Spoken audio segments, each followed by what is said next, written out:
Vous nous suivez en Guinée et un peu partout dans le monde. Mesdames et messieurs, bonsoir et bienvenue à tous dans ce journal. Mais tout d'abord, le sommaire. Des opposants guinéens se disent indignés suite à l'insurrection des partisans de Donald Trump au Capitole à Washington mercredi dernier qui a fait au moins 5 morts. Les réactions, c'est dans ce journal.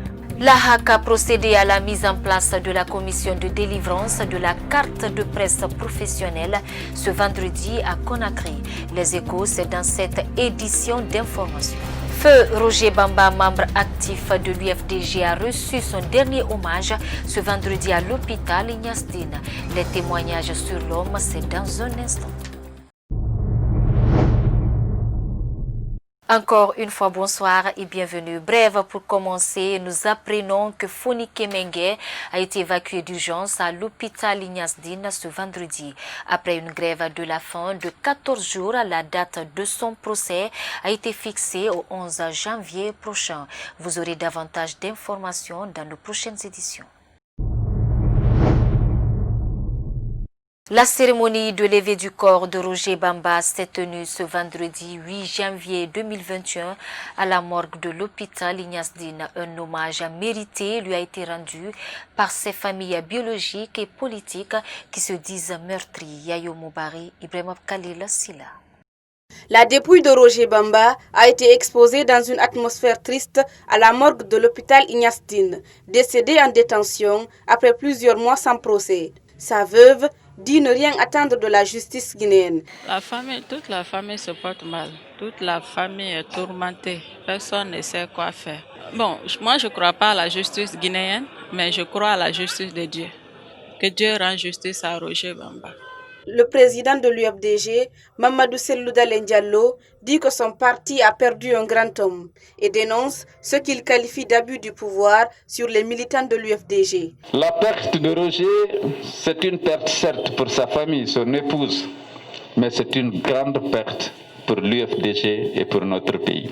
Nous sommes choqués parce qu'il a été arrêté sans aucun motif. Le pouvoir est mu par la haine et par la volonté, par l'obstination de neutraliser l'UFDG. Et tous les vaillants soldats de l'UFDG, la plupart d'entre eux, sont aujourd'hui en prison. Parce que le pouvoir veut neutraliser l'UFDG. Et nous sommes tous menacés, alors qu'on n'a rien fait. Roger Bamba sera inhumé dimanche 10 janvier à 16h à Lola, sa préfecture natale. À l'issue des élections contestées du 18 octobre dernier, la Guinée a été le théâtre de plusieurs manifestations. Les conséquences sont énormes, des pertes en vie humaine et dégâts matériels importants. Le président de l'Union des forces républicaines, Sidya Touré, invite les acteurs politiques à aller autour de la table de dialogue. Une déclaration qui ne laisse pas indifférents certains acteurs politiques. Mohamed Traoré, reportage. Au lendemain des élections du 18 octobre dernier, la Guinée a connu des violences. Conscient de l'impact de ces actes sur la stabilité et la quiétude sociale, le numéro 1 de l'UFR, Sidya Touré, a mis l'accent lors de sa dernière sortie sur RFI de la nécessité d'aller au dialogue pour une sortie de crise, une proposition diversement appréciée par les acteurs politiques. Demander qu'il y ait un dialogue, il faut d'abord voir c'est autour de quoi on va dialoguer. Et ce qui est regrettable aussi en Guinée, c'est que chaque fois que les gens parlent de dialogue, c'est pour juste aller violer nos lois. Moi, actuellement, je ne demande pas qu'il y ait un dialogue. Tout ce que je demande, que nos lois soient respectées en Guinée, c'est tout ce qui est important. Contrairement à Mohamed Sissé, président de la Nouvelle-Guinée, le président de la jeunesse du MND a salué cette initiative qui, selon lui, est un début de solution. Bon, nous apprécions profondément l'esprit de dialogue amorcé par la classe politique guinéenne, car ceux qui ont suivi la déclaration de notre président le lendemain de la proclamation de résultats, le jour même du 24 octobre, il a été l'un des premiers quand même à proposer cette idée de dialogue. Tant que vit la politique, il y aura toujours des dialogues pour qu'il y ait cette compréhension et cette confiance entre les acteurs. Pendant ce temps, le président de la jeunesse du MND exhorte l'opposition guinéenne à mettre la Guinée au-dessus de leurs intérêts personnels. Dans Kourouma, président du Conseil national des organisations de la société civile guinéenne, s'est aussi exprimé sur cette question du dialogue politique. Il est au micro de Mohamed Traoré. Je suis entièrement d'accord avec M. Sidia Touré. Seulement, nous avons été les premiers à parler de dialogue politique, d'abord avant les élections et après les élections. Si nous parlons de dialogue politique aujourd'hui au niveau du CNOX, notre vision est claire. Quel type de dialogue? C'est un dialogue global, un dialogue politique global, c'est-à-dire qui touche toutes les questions liées à la gouvernance politique en Guinée. Je dis bien toutes les questions liées à la gouvernance politique. Mais je précise que le dialogue que nous parlons, ce n'est pas un dialogue entre opposition et mouvance, c'est un dialogue politique global. Il faut bien qu'on se dise la vérité. Si c'est un dialogue entre opposition et mouvance, nous ne participerons pas, parce que ça ne parlera que des intérêts politiciens, par conséquent des intérêts électoralistes. On ne parlera pas de ça parce que les élections sont finies. Alors on s'inscrit dans une perspective globale de poser les problèmes de la Guinée sur le plan politique d'une manière générale et de trouver des solutions à court, à moyen, à long terme. Parce qu'on a 3 ans, il n'y aura pas d'élection. Profiter de ces 3 années, faire les réformes qu'il faut pour corriger les anomalies, redresser le tir et pour que la Guinée soit dans une normalité démocratique où il n'y a pas de tuerie, où il n'y a pas de violence, où il n'y a pas d'invective, mais une normalité où les institutions jouent leur rôle.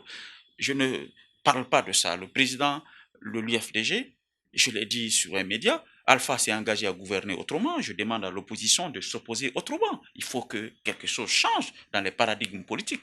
La politique basée sur la terreur, sur la violence, sur la surenchère doit céder la place à une politique raisonnable où on met la Guinée au-dessus de nos intérêts personnels. Je vous le disais dans les titres, installation ce vendredi de la commission de délivrance des cartes professionnelles des journalistes à la haute autorité de la communication. Pour obtenir la carte de presse professionnelle, il faut remplir un certain nombre de conditions. On voit ça avec Ibrahim Souribari. C'est en présence des commissaires de la HAC, des présidents des associations de presse, des patrons de médias qu'une commission chargée de la délivrance des cartes professionnelles a été installée. Composée de 16 membres, dont 5 venant de la HAC, 10 de la presse privée et 1 du ministère de la Communication, cette commission aura comme première mission de veiller à la régularisation de la profession de journalisme dans le pays. Nous voudrons que tous ceux qui exercent le métier de journaliste en Guinée, ils postulent selon les critères établis par la loi. Les dossiers sont examinés. Cette initiative, qui rentre dans le cadre de la réforme du secteur médiatique en Guinée, a été saluée par les responsables des associations de presse. Le président de la GIPEL rassure de son engagement à collaborer avec la HAC pour la réussite de cette commission. Je salue, j'exhorte les uns et les autres à faire du bon travail. Nous serons là pour aider dans le travail d'enquête, pour savoir qui est qui fait quoi, afin que ceux qui doivent bénéficier de la carte, que ce soit véritablement des journalistes. Étendu sur toute l'étendue du territoire national, le cas des journalistes et techniciens de l'intérieur du pays se passera comme. Tout le monde sera enrôlé sur place. La commission qui a été installée se rendra à l'intérieur du pays et chaque journaliste qui remplit les conditions sera enrôlé sur place. Contrairement aux années précédentes, tout journaliste répondant aux critères de la HAC aura sa carte professionnelle gratuitement. Dans les prochains jours, la commission de la délivrance des cartes professionnelles est attendue dans les différents médias de la place pour le contrôle. Les faits remontent au dimanche 15 novembre 2020 quand Mme Mbalia Souma, mariée et mère de 2 enfants, a été retrouvée morte chez elle à Yimbaya dans la commune de Matoto. Sa famille a accusé son mari Fodé Ousmane Conté, gendarme, de l'avoir tué. L'affaire est pendante au tribunal de première instance de Mafanko. Selon l'avocat du mari, les 2 rapports médicaux révèlent une mort naturelle. Oumar Kondé, reportage. Mbalia Souma est décédé en novembre dernier à Yimbaya dans des circonstances non encore élucidées. Les premiers témoignages ont indiqué qu'elle aurait succombé sous les coups de son mari lors d'une bagarre. Le gendarme mis en cause sera inculpé dans cette affaire suite à une plainte de sa belle famille. Depuis lors, il est détenu à la maison centrale de Conakry. Son avocat parle. Que le doyen des juges d'instruction a rendu une ordonnance de mise en liberté sous contrôle judiciaire. Malheureusement, le procureur de la République qui était chargé de mettre à exécution cette décision ne l'a pas fait pour des raisons que nous ignorons. Et aux dernières nouvelles, on apprend qu'il a relevé appel de l'ordonnance de mise en liberté sous contrôle judiciaire. Ce qui veut dire que la question de la mise en liberté va être discutée devant l'une des chambres de contrôle de l'instruction de la Cour d'appel de Conakry. Selon Maître Mohamed Traoré, l'expertise et la contre-expertise médico-légale démontrent que Mbalia Souma serait morte d'une mort naturelle. Il poursuit que le tribunal semble vouloir céder à la pression de la famille de Mbalia. Et à l'issue de cette première expertise, le médecin légiste a abouti à la conclusion selon laquelle Madame Mbalou Fatmata Souma ou Mbalou Souma est décédée de mort naturelle et qu'elle n'est pas morte à la suite de coups ou de blessures qui lui auraient été causées. Mais je pense que la justice est en train de céder un peu à la pression de la famille. Et cela constitue d'ailleurs l'une des premières causes des mauvaises décisions. L'ancien bâtonnier se montre résolument engagé à défendre son client qui, dit-il, est en détention arbitraire. Kassonia, un village situé dans la sous-préfecture de Manéa, n'a qu'une seule école primaire publique et reçoit des centaines d'élèves tous les jours. Pour satisfaire à tout le monde, un programme de rotation est établi. Mais cet établissement manque presque de tout. Alpha Oumar Diallo, de retour de Kassonia, signe ce reportage. L'école primaire de Kassonia est composée de 3 blocs. Une fois dans cet établissement, la première image qui frappe à l'œil est l'infrastructure. Ici, pas d'eau. Les latrines sont impraticables et les salles de classe sont dans un état très décrépitude.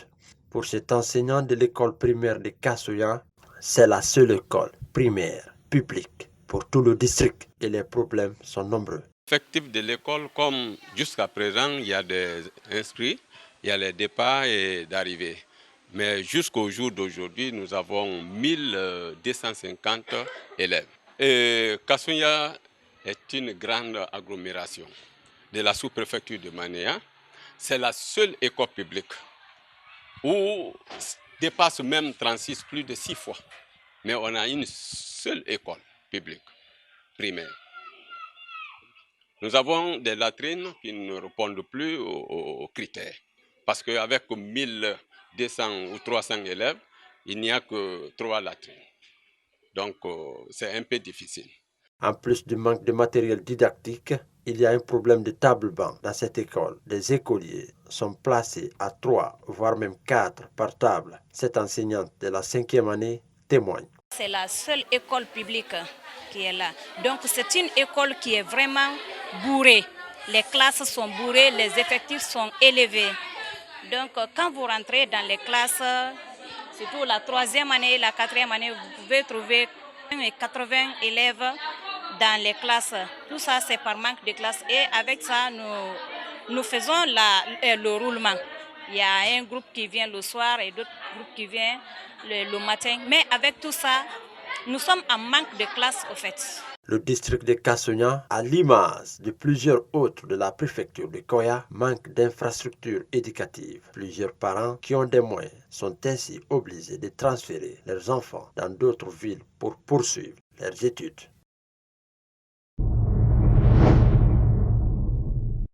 Culture en plus bref, l'artiste Tenen Diawara, auteur du single Fatara, s'est produite sur une scène dans la ville de Kamsar dans la soirée du jeudi 7 janvier dernier.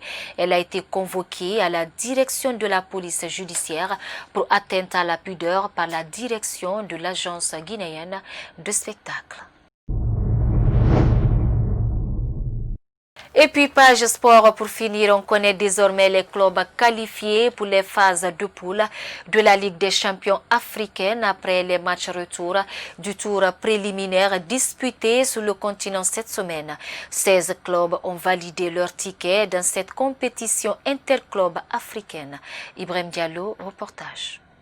À l'issue des 16e des finales retour de la Ligue des champions CAF disputée cette semaine sur les différents stades du continent, les 16 clubs qualifiés pour la phase des groupes de la plus prestigieuse des compétitions des clubs africains sont désormais connus après sa courte victoire d'1-0 à domicile. Le champion de Guinée intègre pour sa 3e année consécutive dans cette compétition. Opposé à Al-Ahly, vainqueur de la précédente édition, AS Sonidep du Niger s'est incliné 4-0. Le Wydad de Casablanca a dominé le stade malien sur un score de 3-0. Le Zamalek obtient sa qualification sur tapis vert. Le Simba de la Tanzanie s'est imposé 4-0 face au Platinum de Zimbabwe. Le TP Mazembe a confirmé sa supériorité. Les 16 qualifiés sont entre autres le TP Mazembe, AS Vita de la RDC, Tengues du Sénégal, le Horoya AC de Conakry, CR Belouizdad d'Algérie, MC Alger, Mariès du Soudan, Espérance Tunis, Wydad de Casablanca, Al-Ahly d'Égypte, Zamalek, Petro Atlético d'Angola, Simba de la Tanzanie, CF d'Afrique du Sud, Mamelodi d'Afrique du Sud et le Al-Hilal du Soudan. Les 16 autres sont réservés en Coupe de la Confédération. Le tirage au sort de la phase des poules aura lieu ce vendredi 8 janvier dans la capitale égyptienne.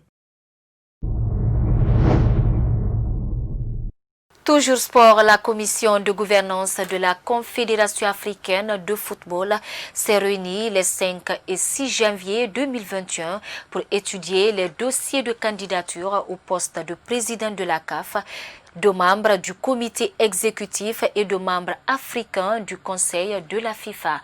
Le président de la Fédération guinéenne de football, Mamadou Antonio Souare, dont le dossier a été jugé recevable, figure sur la liste des candidats au poste de membre du comité exécutif. Un fait très apprécié dans le milieu sportif guinéen. Mohamed Salih Diallo et Alassane Souma, reportage.